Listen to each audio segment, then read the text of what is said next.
యోహాను గారు చనిపోయినటువంటి సంగతి. చనిపోవడం అంటే ఆయన సహజ మరణం కాదు, మరి ఏ మరణం? చంపేశారు. దేనికి చంపేశారు? మంచిని చెప్పినందుకు చంపేశారు, చెడును హెచ్చరించినందుకు చంపేశారు, బాగా బతకమనందుకు చంపేశారు, విలువలు నేర్పించినందుకు చంపేశారు, మంచి నేర్పితే చంపేశారట.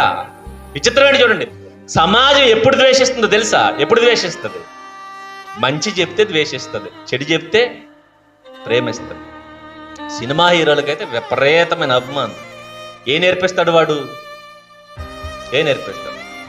బట్టలిప్పి డ్యాన్స్ చేయడం ఎలాగో నేర్పిస్తాడు, అంతేనా?